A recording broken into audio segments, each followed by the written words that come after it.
All right, guys, we are talking about probably the most unexpected favorite rod that I have in the Alpha Angler lineup, and that is the Powerskip.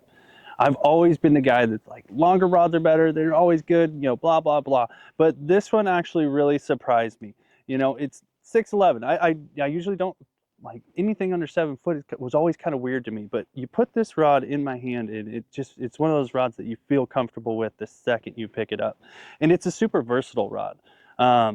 Whenever I'm in close quarters, tight quarters, docks, under trees, anywhere around cover, flipping, pitching, swim jigging, buzz baiting, spinner baiting, anything tight where you don't have a lot of room to maneuver, this is the one that I'll go for, just because you can be super accurate with how short of a rod it is.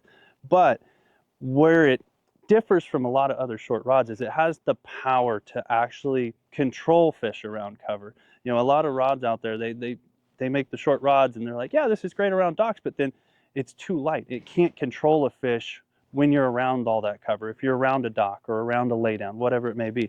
But this is probably the most versatile rod that is one of them in the Alpha Angler lineup, and it's a rod that I always have 2 or 3 rigged up at any point, just because it's, like I said before, it's just one of those comfort rods. But you know, it's got the low drag guide system, 6'11", like I said, and it's light. It's something, if you're out there, like I love throwing a swim jig. We got a swim jig tied on there right now. If you're doing the Alabama shake where you're just shaking that rod all day, you don't want a heavy rod. You want something that's balanced, something that's light, so you don't get worn out shaking, doing the Alabama shake all day long.